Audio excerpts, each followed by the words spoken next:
but we get so consumed in the next deal and the next client and the next lead that we don't even take a step back to say, hey, am I even in the right opportunity that will lead me to what I want to do long term? And then, 10 years passes and you're like, well, damn, clearly I'm not.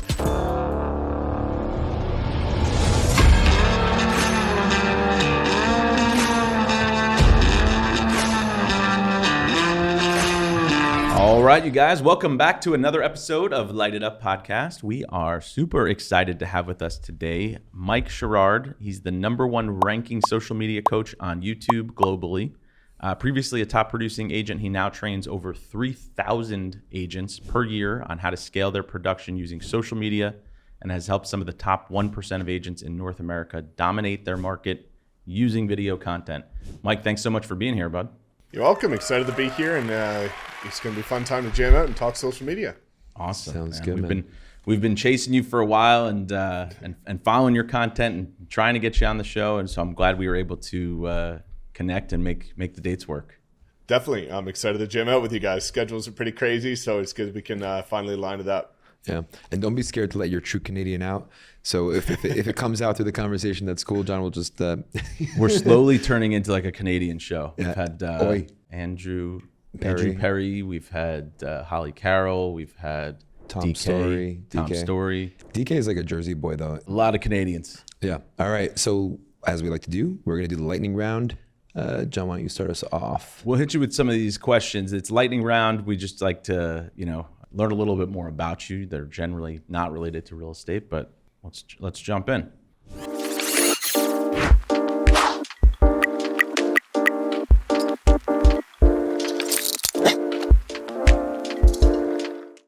All right, Mike. So who in your life inspires you to be better? Inspires me better. I think one of the people that inspire me to be better is honestly my parents. For me, a lot of what I do is for my family. So yeah, I've got role models and I've got a lot of people that I look up to. But for me, it's ultimately less of how can I look to somebody that's better than me to inspire me to be better, and more how can I look toward people that inspire me to become the best version of myself so I can give back to them. Awesome. That's a good one. It always tells us a lot about the person. Yeah. What's the hardest decision you've ever had to make? I think one of the hardest decisions was actually quitting engineering. And it's funny because it wasn't a difficult decision based on what I knew I wanted to do, but it was a difficult decision based on who I had in my circle and the fact that my whole family are engineers and my whole family has never used a realtor to sell their house and hated realtors. So to break the news to that was a difficult decision, but one that is obviously paid off pretty well. Wow. That's incredible. How long ago was that? 2017. Wow. It's insane, right? You went to the dark side and then you dominated it from there. Yeah, I know some of your story, but I didn't realize that it's that recent. So prior to that, were you a part-time agent? No. So I was engineer, got into engineering in 2015, became recognized as top employee of 60,000 in my first year at a Fortune 500 oil and gas company. And they gave me a $5,000 raise, so I quit the next day. So ultimately, I just realized that I didn't want to be a realtor. I didn't like the idea of that, but I wanted to learn marketing, branding, and sales because I knew if you learned that, you could apply to literally any industry, line of business, entrepreneurship, and thrive. Lowest barrier to entry to that was real estate. So I decided to give it a try, and after door knocking and leveraging social media, it ended up being a pretty good decision. Yeah. Hell yeah. I was doing some creeping on you, Mike, and you started your YouTube Call channel. that research. Well, I call it a little bit more creeping. Yeah, that's research. You started your YouTube channel the same year you got licensed. So that was like one of the first things you did too.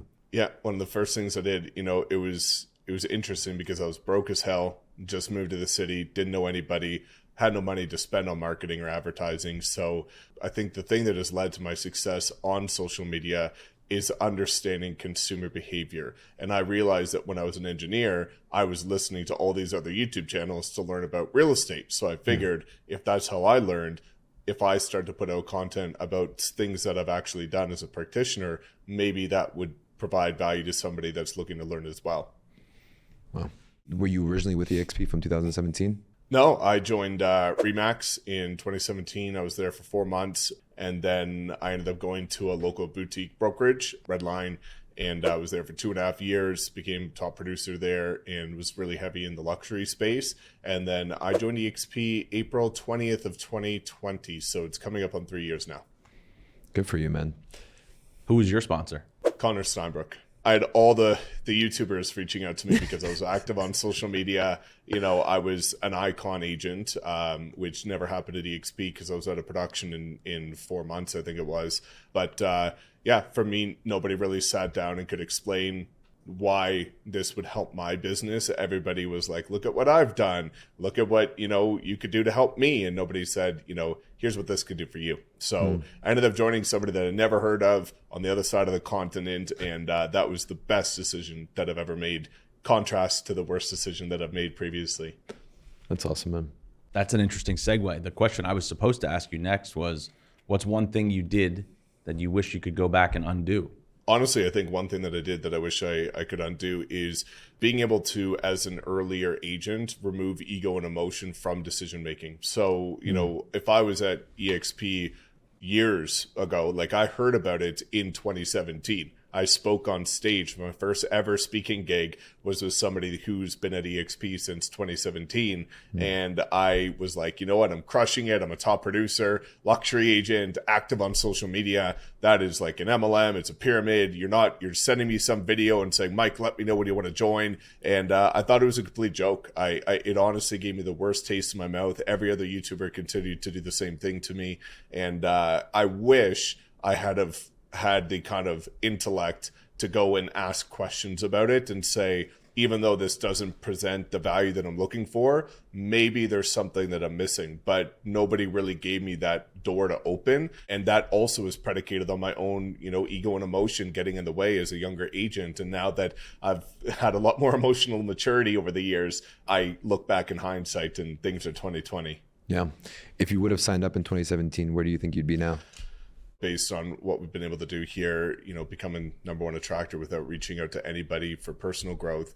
If I was here 3 years in advance of that, it would have been life-changing. And that's why I think people like you, people like myself are passionate about sharing this opportunity, is because we do see people that in 3 years from now are going to look back and say, I talked to John, KIRO, or Mike, and I wish, you know, 3 years ago, I had to have opened up that dialogue. And unfortunately, so many people are letting a lot of things get in the way that aren't letting them see clearly. At least, you know, the principle that I live by is that as an entrepreneur, if there is a proven exponential growing opportunity, you should at least look at it, get the information to make an educated decision. If it's not the right fit for you, perfect. I completely understand that.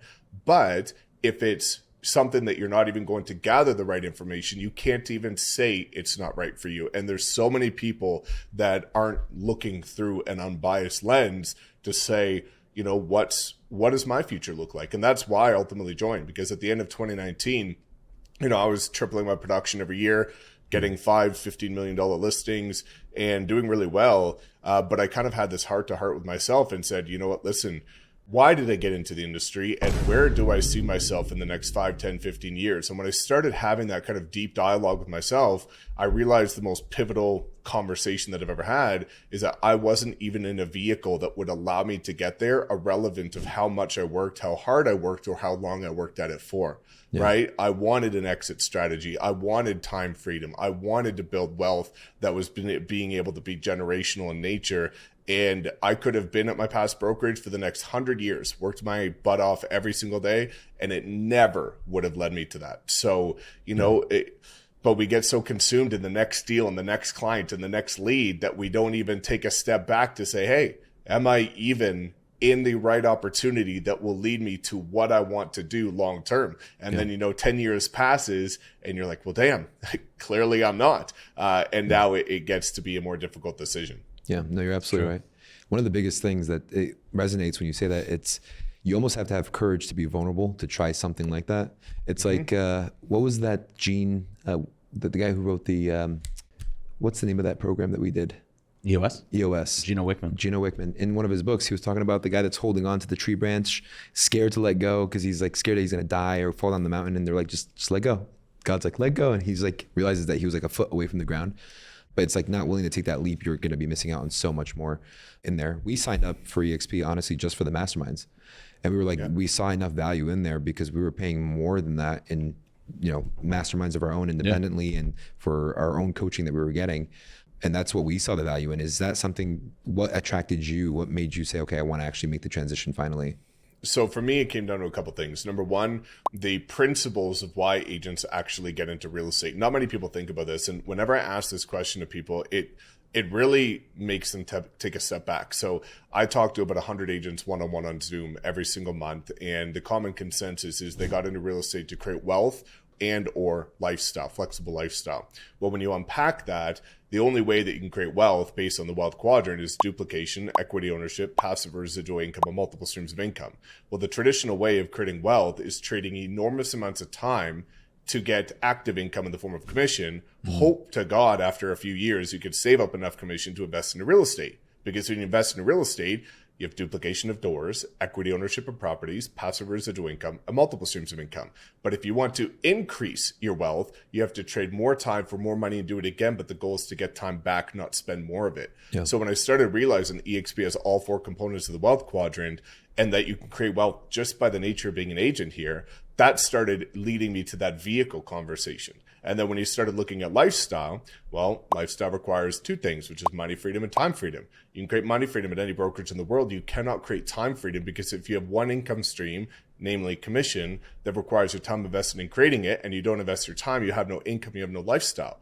Yeah. So, 2019, I went to the Maldives and Thailand in January. It was a miserable experience because I was glued to my phone, right? Because at a traditional brokerage, you pay for every vacation twice. Once for the vacation, once for the opportunity cost of lost clients while you're on vacation. Yeah. Well, last year I went to Mexico for 8 days, didn't check a single phone call, text message, or email, had all my leaders run my daily mastermind calls, and I made $54,000 while I was enjoying time on the beach.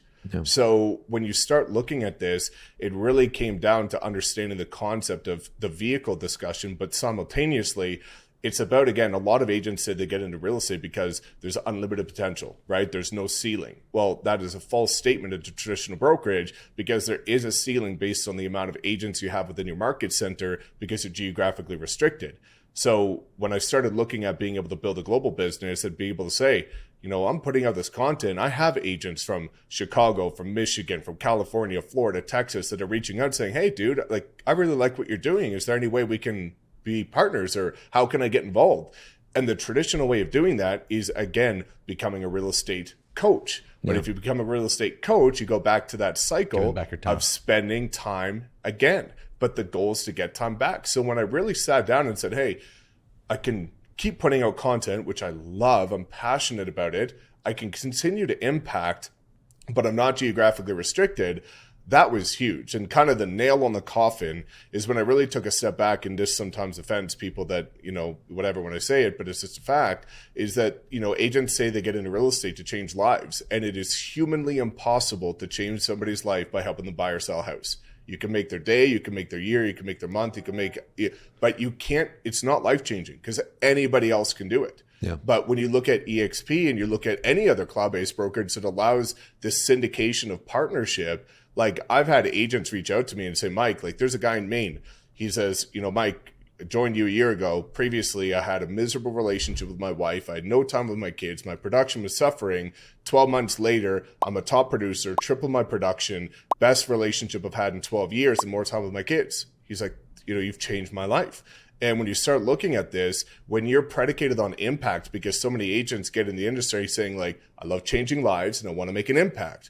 Well, this is the greatest way to do it because now we're incentivized to all help each other. Yeah. Whereas at past brokerages, being a top producer, being the one that everybody wanted to learn marketing and content and social media from, well, there wasn't really much incentive for me to share it with everybody that now just inherently became my competition. But now, you look at this incredible geographically unrestricted model, and you've got all the top heavy hitters from all kinds of markets sharing everything under the sun. Yeah. And I think that the impact, the wealth, the lifestyle, and ultimately creating more leverage where you're getting compensated more for doing exactly what you would at any other brokerage. Yeah. Yeah.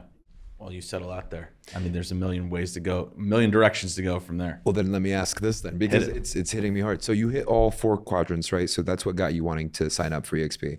Now, as soon as you got in there, when did you realize that there was something there that was an attraction mechanism? Because to be very honest with you, we were thinking about transitioning to EXP February of last year. It took us like 8 months. Not for attraction purposes. No, not for attraction, but just for I mean, that's an added bonus for us, I think.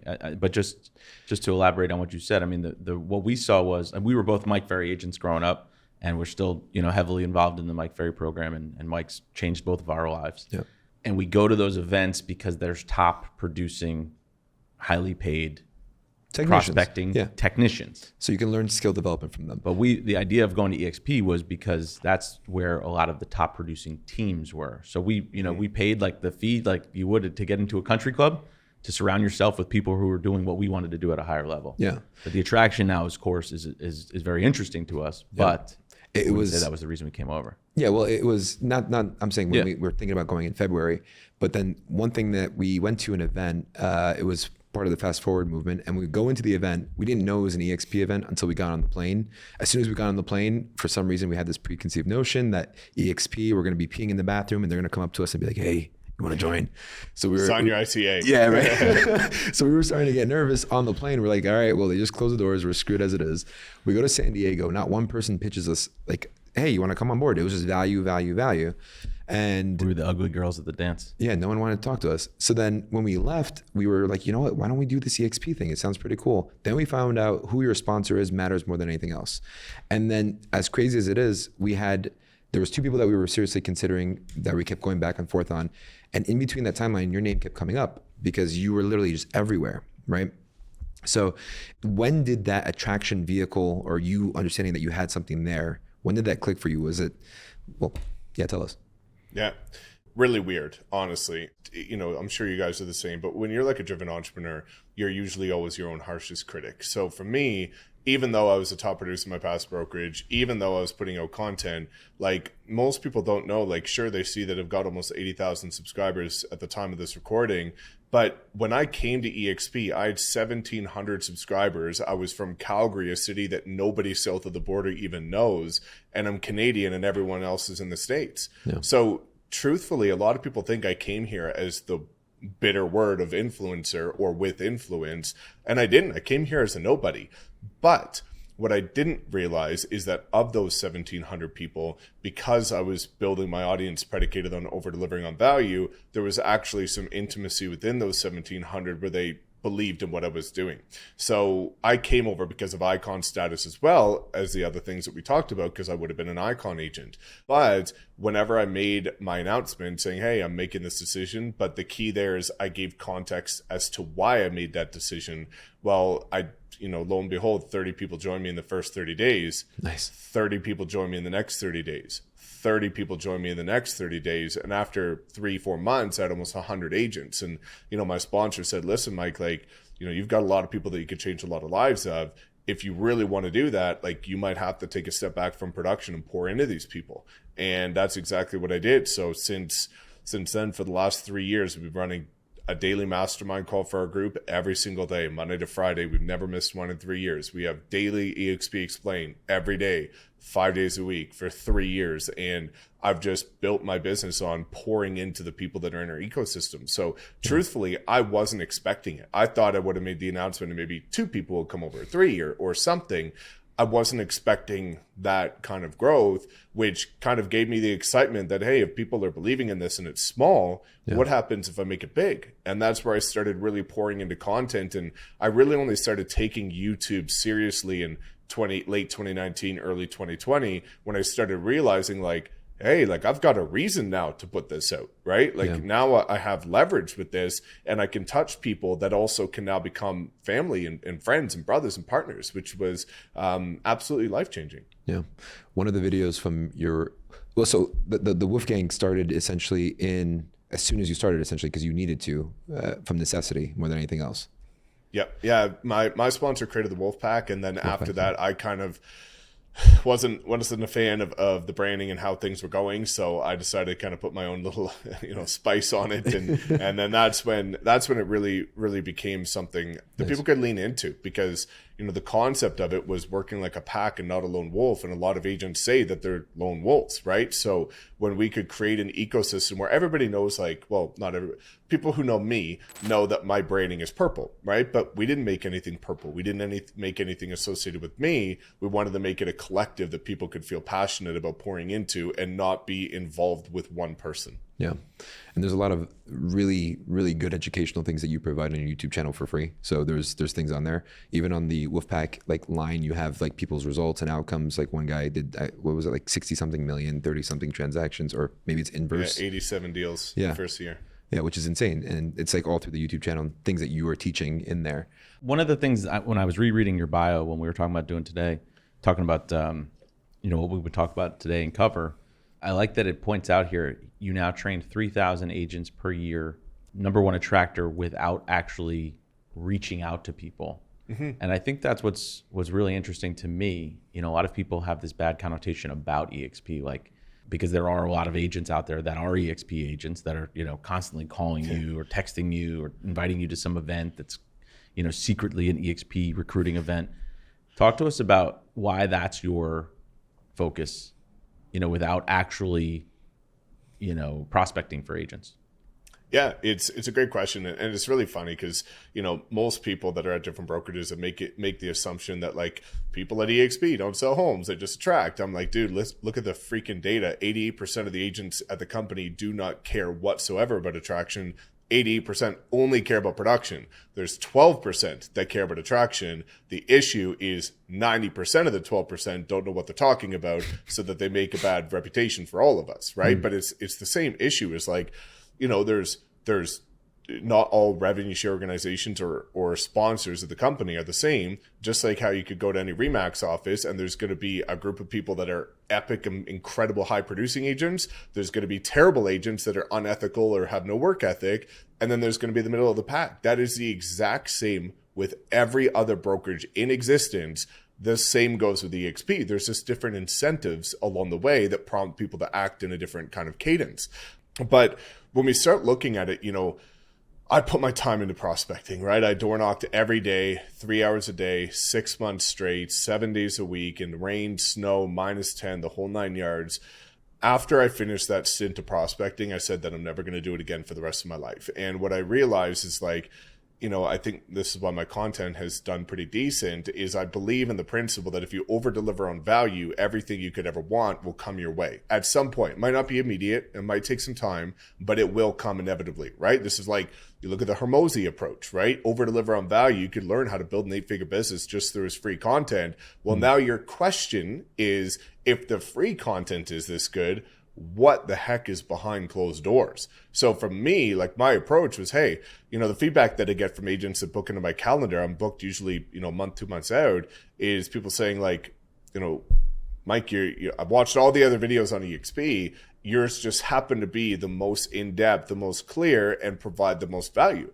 There's everybody doing it, but I relate to a different group of people. Yeah. And that was the principle that I wanted to start with is, listen, I'm not going to call people. I'm not going to DM people. I'm not going to comment and engage and all that stuff. I'm going to pour into the community and over deliver on value. And if you feel like I'm the right fit for you, hit me up anytime. You can get in touch with my calendar, text me, we'll make it happen. But that was the principle that I wanted to approach it with. And thankfully it's allowed me to become the top personal sponsor.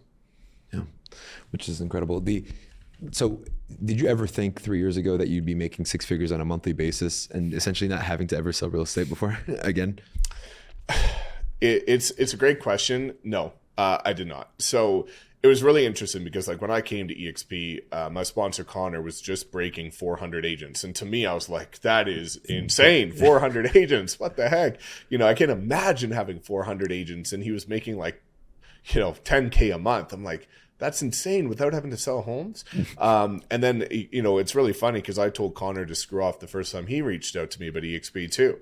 But the funny part is when I joined in April of 2020, the first question I asked him when we got on the topic of the residual side is like, hey dude, like, do you think I can make 6 figures a year by my second year? That was the question I asked him. And I ended up making 8 times that. So it was really crazy to see that I had no idea the scale. But again, I think being small town guy from a town of 12,000 where nobody has big goals or anything like that, I sometimes have a tendency to downplay what I might be able to achieve based on the work that I put in. So I was just kind of taking a very modest approach to it, where I'd rather like aim a bit lower and avoid disappointment myself, but execute at a high level so that I can always surpass those expectations. Yeah. The one thing that's becoming clear to me is that real estate is a commodity as it is. And it's like, if whoever's marketing it the best and pushing it forward will be able to appeal and grab more clients from there. And if agents are attached to the real estate aspect of it, you can sell that too. And that becomes almost like a play. So the biggest influencers across the board are the ones that will be able to get more and more and more. For the space that we're in, right? Especially like if you're looking at YouTube, for example, there's so many now people trying to replicate what worked, right? Because you were kind of earlier in that space. How do you constantly try to keep innovating, and how does someone who's just starting try to get to where you are? Yeah, it's a great question. And for me, truthfully, like, you know, it took way too long for me to get to this point because I had no idea what I was doing, right? Like back in 2017, there were no programs showing you how to use YouTube. There were no videos out there for free showing you how to optimize a video. I had no idea what I was doing, right? So I just kind of realized like, hey, if I put this up there, like maybe somebody will see and it could help. So when you look at a lot of the agents now, like they can condense that learning curve by a ridiculous amount, which I love, right? We have agents in our group that are building, as you saw, like, you know, $1 million GCI per year, first year agents. And that's incredible. So I think, you know, for anybody that's looking to get started, and then I'll answer what I would do differently, kind of going back, or how I innovate. Number one is to learn from a credible resource, right? You don't have to go buy somebody's $5,000 BS program. You just have to go look at the free content that's out there. Like I have videos on my YouTube channel that are 45 minutes long, that are free, that literally break down what somebody will charge you $5,000 for in the program. Because again, it's that concept of over delivering. So learn before you apply it, because the big issue is people will do it like I did in the beginning, which is they say, okay, YouTube is a thing. It's a search engine. It's creates massive leverage. It's evergreen. I'm going to do it. But they don't do it in a way where, you know, another principle that I think is really important is it's not always what you're doing, it's how you do it. Right? You can put out videos just to put out videos, or you can do it with intent and design in order to succeed. If you're going to do something, make sure you do it the right way, starting from scratch, instead of spending time, because you could spend $1,000 to do a crazy listing video, to upload it and optimize it, and it gets 16 views. Well, you could do that same video and optimize it properly and get 16,000 views and maybe 5 clients. So if you're going to do it, take a step back first. Don't rush into it and just educate yourself. I think that's one of the best things you could do. And then again, in the beginning, do not try and reinvent the wheel. Is a huge thing. There's so many channels that are incredible out there that show you exactly what to do. They're likely in a different market than you are. Filter the videos by most popular, put your own spin on it, and then just follow something that's already been proven to work is my number one piece of advice. Now, the last piece of advice for somebody that I have, aside from the obvious, which is number one, the worst question you could ask yourself when it comes to content is, Mike, how long will it take for me to get my first client? If you ask that question, I instantly know that you have an immediate gratification approach and you will never succeed with it, right? So everybody that I know that has thrived with it has gone in saying, hey, X, Y, and Z people have done this. Well, if one man or woman can do it, so can another. So I'm going to do this. And at some point, it will work out. It's not a matter of if, it's just when. So I'm not saying I'm going to do this for 3 months, and if it doesn't work, I'm going to bounce to TikTok. I'm doing this for the rest of my career. And if I constantly try and improve and consciously look at it through an unbiased lens, then I will improve and I will get clients. Now, the number one thing that has helped me is less on innovation, because I try not to lean into like trends or anything like that. I try and focus on content that has lifespan to it. The number one thing that's made the biggest difference to me when it comes to YouTube content is not just depth, which we've already talked about, which is, you know, if you ever get to the point where you're asking yourself, am I giving too much away? The reality is you're not giving away enough. Give away everything, right? Because if you do what most do, which is, hey, I'm going to give you the tip of the iceberg, and if you want the real stuff, you have to go spend thousands of dollars on my stuff that's probably 2 years outdated. Well, that's not going to lead you very far, right? So depth and clarity is number one. The second thing, and not many people talk about this, is it's one of my 8 core principles that I live by, which is unbiasedism, looking at it through an unbiased lens. So I've got 468 videos on my YouTube channel. I rewatch 100% of my own videos before they go live every single time. And the reason why I do that is a lot of people will say, like, Mike, that's inefficient. Well, yes, but there's value in the inefficiencies if you apply it in the right way. So, for example, whenever I'm about to put out a video, let's say I'm doing a video about, like, EXP Realty Explained or something like that, or YouTube for real estate agents. Let's say EXP Explained. What I would do is I would do a search on YouTube, and I would look at the top 3 videos ranking for EXP Realty Explained.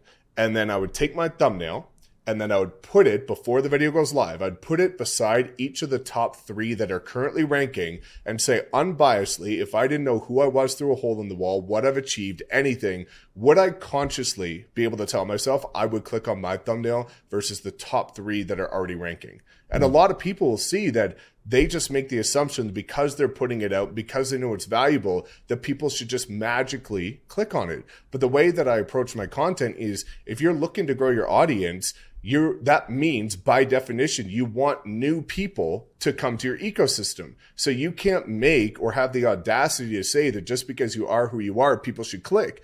Well, the whole goal is to get people who don't know who the heck you are to click. Yeah. Right? So looking at it through that unbiased lens makes a world of a difference, because that goes back to what we talked about in the beginning of consumer behavior. If you would act that way, if you didn't know who you were or what you've achieved, then so will others. Yeah. And then I go so far as to say that next step, will I rewatch those 3 videos? And then I watch my video and say, what is my video more educational, entertaining, or valuable than the 3 that are ranking? If no, I got to get back to the drawing board, right? Because I'm not special. Nobody's special. Just because you have a certain subscriber base doesn't make you better than anybody else. You have to look at this and say, hey, people care about the value, not about you. What's in it for me? Right? Mm-hmm. So when I started to apply that to my content, my lead generation for like paid advertising across all platforms, would I click on that ad? Right? The same thing goes for short form content. If one of these reels landed in front of me and you were about to post it, would you go so far as to like it? Would you actually comment on it? And would you go out of your way in your day to click on the profile and follow them? If you wouldn't do that on your own content, how can you expect other people to do it on yours? Right? So that unbiased lens is life-changing, because now you're leaning into the average consumer of who would actually be consuming your content. Yeah. Is it fair to say that you would do that well, you said Reels. Would you do that on all platforms where you would? Everything. Really? Okay, got it. Wow. Everything, like advertising too, right? Like if you're going to be running a Facebook ad, yeah. I asked myself before I click publish on that ad, like I spent $1.2 million last year on paid ads. And I did that litmus test for every single ad that I run, where I said, hey, if this ad landed in front of me, would I click on it and be okay with populating my information? Because what is behind that ad is so valuable that I would do that. If I removed my realtor hat and I was a member of the general public, is that ad valuable enough? Mm. Am I getting something worth me putting in my information, inherently knowing that is going to result in somebody reaching out to me? I'm good with that because the value is there. Yeah. If the value is there, if you approach every single thing you do with that litmus test, your business will completely change forever. Well, how do you implement? I mean, that's super impactful. How do you implement that litmus test while also making quick decisions too, right? Like, because I know sometimes, a lot of times when people are trying to get started in content or social, especially if they're to that avenue, a lot of times the biggest thing holding them back is the analysis paralysis. Like, I don't like my camera, or I don't have a good camera, or I need to, I can't do it from my phone, or know. So how do you take a step back and make sure it's really, really valuable, but also still work at like a good pace where you're not just, taking 6 months to put out a video?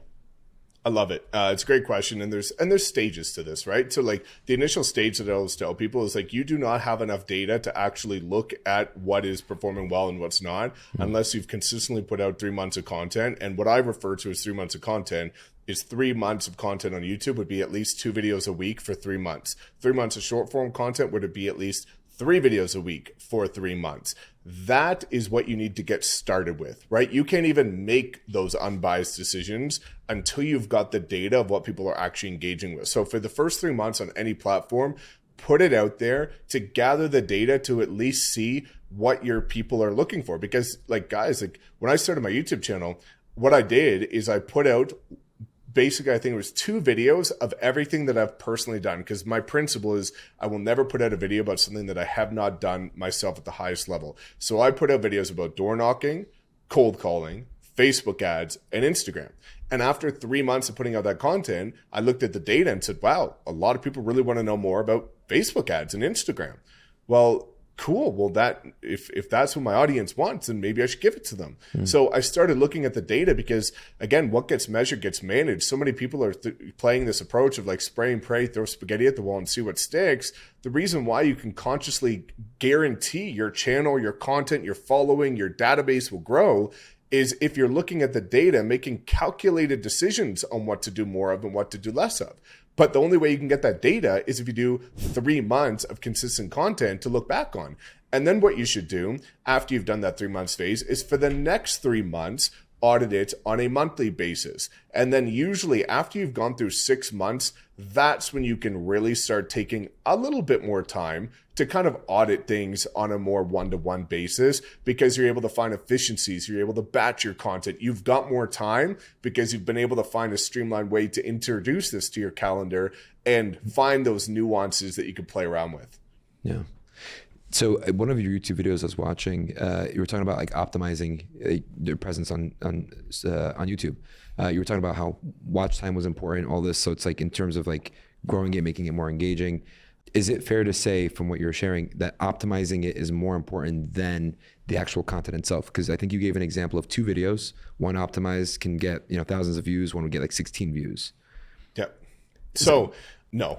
And this is kind of like the thing that I want people to understand is that the thumbnail and the actual delivery of the content is the number one priority, right? Because here's the thing that most people don't understand is when you're uploading a video on YouTube, you have this phase where you see the videos processing.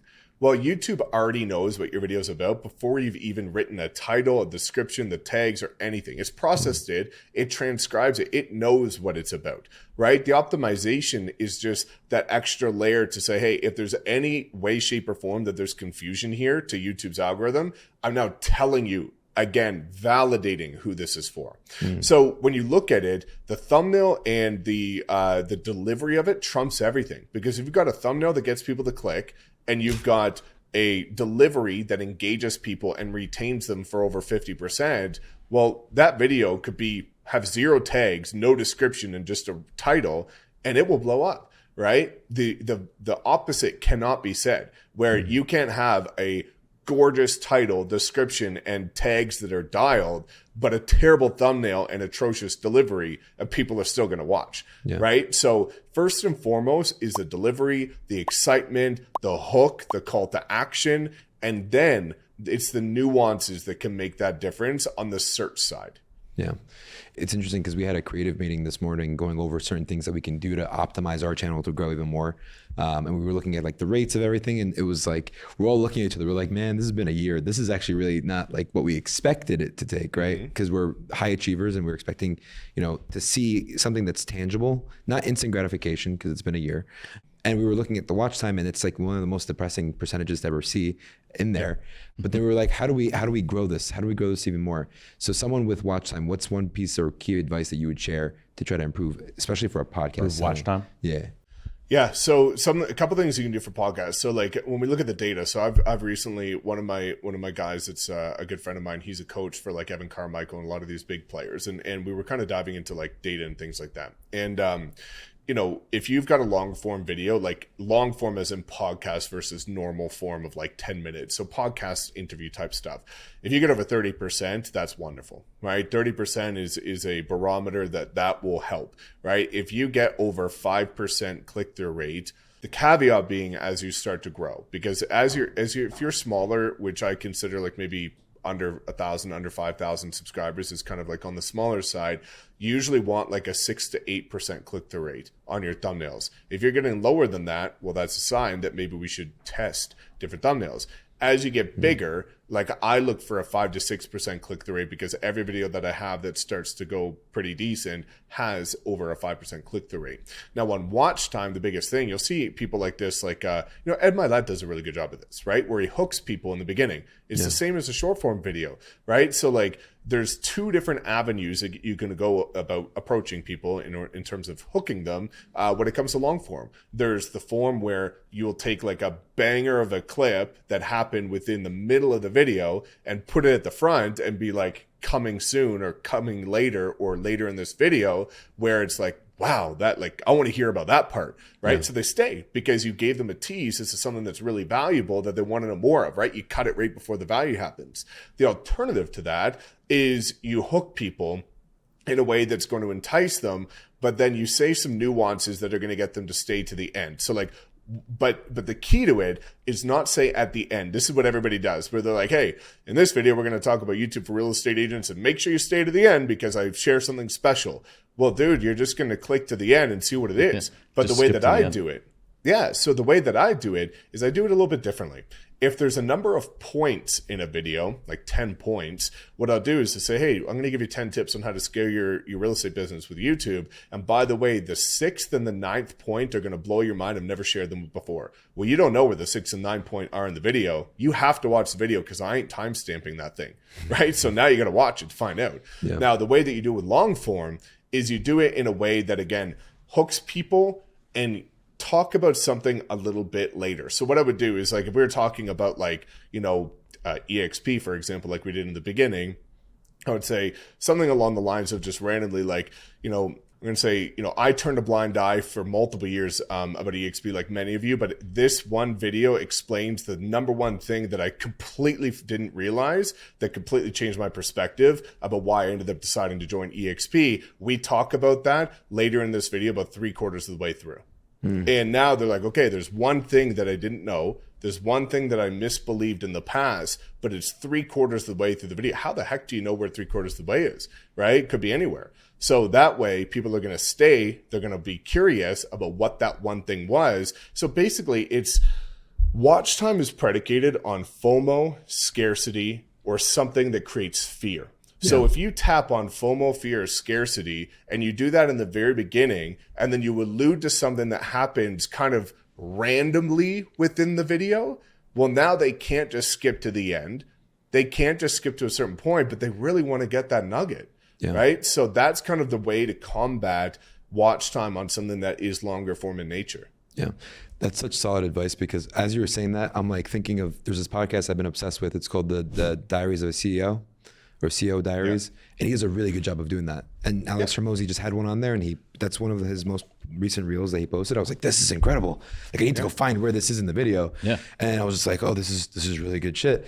When I watch our podcast back, I always skip the intro because I just want to get right to the beginning. But then when you give that third party perspective, you're like, screw that. Unbiased. Like, you have to give like the meat of it that will actually grip their attention to watch the rest of it. 100%, man. I do it on every, like, if you look at one of my videos on my channel, you'll see that in the very first minute, there's a call to action and there's some sort of something that piques curiosity for something that happens later in. And it's very simple, but again, this is a game of inches, right? When you start putting out as much content as you guys do with your incredible podcasts and other people do as they're being consistent for a year, like, it's not a game of like, oh my God, there's something huge that I'm missing. No, it's a game of inches. You got to make some subtle tweaks here and there, and it all comes together. Yeah. I think that's key. It's just, and what we've been telling people consistently, because we've had a lot of people on recently that, are growing a following on YouTube and teaching us along the way, thankfully, is that, the first things you put out, they're going to suck, right? Oh, yeah. I'm sure, Mike, when you scrolled down to your channel back 4 or 5 years ago, I did. And Mike was stuttering in some of his videos. Yeah. And it's like, when I look at the first few episodes of our podcast, I was like, good God. And, you want to erase them and take them down, but you also, it shows your growth, right? Yeah. It is the best thing to keep it up there. It is, I have all my videos up there. Like my first video ever, I think it might be unlisted right now, but it's still on my channel, where I'm literally looking sideways, not even at the camera. I didn't know how to use GarageBand for audio, so the metronome was going as well, and I was speaking and my mic wasn't connected, so with my laptop mic, And I did an 8-minute video like that. And like, that was my first video. So the cool part is like, you know, I recently spoke at an event the other week in Toronto, and somebody came up to me and he's like, Mike, like, dude, I went back and watched first videos, and my first video was like 100 times better than yours. I'm like, I know. I want to give you the inspiration to say, hey, like, just because I can bang out a video almost one take now, well, dude, I put out 1,000 videos when you take into account short form and ads and things like that. Of course, right? But you can't expect, like, so when people are looking at content, like, you can't compare your chapter 20 to somebody else's chapter 1, right? Like, that's not what you got to do. So I think it's really important for people to look at the journey here. It's a marathon. Yeah. And the only way that you're ever going to get good is to get started. But I think so many people are hard on themselves where they're not looking at it as a new skill set that you have to develop. And I think one reason that has led agents to struggle, and this is not just related to YouTube, but it's related to every aspect of the industry, which is, you know, most agents stopped learning when the repercussions were immediate. Right. So in high school or university, if you don't pass that test, if you don't learn algebra, if you don't learn that thing, trigonometry, whatever, then you get a big fat F and you have to go redo it again and to pass. Like, the repercussions are now. You feel it now. The issue is if you don't learn video, if you don't learn the EXP model properly, which 99% of the company doesn't, if you don't learn the things that you need to do, new skills that are relevant, that are going to take your business, the repercussions are delayed. The issue is that you don't have to record a video this week. You don't have to next week or the month later. Guess what happens in 8-12 months? You're broke and you have to leave the industry, right? So what happens is you can't feel the repercussions today, so you treat it as a negotiable with yourself. And when you treat it as a negotiable for yourself, you get to the point where, like, holy crap, this all bottled up, because most people stopped learning when they couldn't feel that pain. And that's what causes people to run into issues and become one of the 87% that don't make it. Yeah. Amen. That was actually right on point. The one thing I want to share 100%. With you, Mike, just because of how it's what you're sharing is so valuable. A lot of your videos in the beginning, you always talk about the Calendly link or the link in the bottom to get to your calendar, which I think is a genius idea and something that we should start doing. We had no call to actions on this platform because it initially started off as like an accountability setup because of all the masterminds that we were a part of. And then recently a young girl reached out to me. I was talking to her. She's like, yeah, you know, I signed up for EXP. And I'm like, under who? And then she's like, tells me, I'm like, a mother effer. And she's like, yeah, because like, you guys had so much value. I just didn't think you guys were approachable or whatever the case it is. And then after the fact, she kept reaching out to me, asking me advice on how to do certain things. So like, she wanted access to the value, but she wasn't even underneath it, right? Mm-hmm. So that was even more frustrating. So then I was like, we need to have better calls to actions. And I'm calling John. I'm like, we need to have better ways to like actually, I almost feel like responsible now for like, if we don't have good calls to actions, people can be swayed a different way, right? And they won't be able to get the value you're offering anymore or what you have access to. Anything to say on that? 100%. You know, like, how many subscribers do you guys have right now? 450 something. Yeah. Okay, perfect. So you guys are facing the same situation at 450 that I'm facing with almost 80,000, and somebody would face with 1 million, and somebody would face with 10 million, right? It's irrelevant of the size. It's the principle that we're both putting out content on YouTube. The quirky part is that the general public feel like, and there's this perception that people on YouTube are like special or celebritized, or they're a figure or something. So what happens is if you don't have a call to action, the assumption is they're too busy to be able to get in touch with me, or it's inconvenient. Convenience is what sells. That's why McDonald's exists. So what happens is if you don't have a call to action with a link, guess what people have to do? They have to go look you guys up separately on Google. They look you up together on Google. They have to find your email. Is it your email? Is it an assistant? Is the phone number real? Is it a call center? Will they pick up? Will they answer? Will they go to voicemail? Will they delete my email? Will it go to spam? That's the thought process that goes to people, especially as you start to build an audience on YouTube. They're like, oh my God, they've got 1,000 subscribers, 10,000, 80,000. They don't have time for me, right? Will they even respond? And I'm like, dude, like you want to book a call with me? Anybody? Links in the description, book a call. It's me every time, one-on-one, no questions asked, right? But it's one click away, right? So the more convenient you make it for your ideal consumer, and this goes on production, right? If you look at why people are putting up videos of property tours, community tours, relocation information, market updates, and they're not getting any clients, it's because they're putting out great information most of the time, but then they're just going to go reach out to somebody that they think is easier to get in touch with because it's convenient. Yeah. So if you look at like Suman in our group, who you alluded to in the beginning, $86 million in commission last year, right? And closed deals 2.5 mil. Like, he did 114 deals from his YouTube channel, but that's because of the fact that he said, hey, you want to get in touch with me? Just click the link in the description. Anybody can get in touch with me. Yeah. So when you're missing that call to action, it leaves a gaping hole where they will go reach out to somebody else and who they think is actually going to give them the time of day. We'd all give them the time of the day. They just are in their own head with what that perception is. Yeah. And that's exactly what happened to it too, because the other person was someone who was always out there posting things in an easier way to get a reach with them. So, wow. Well, super insightful, man. Thank you so much for spending some time with us today. Yeah. This was great.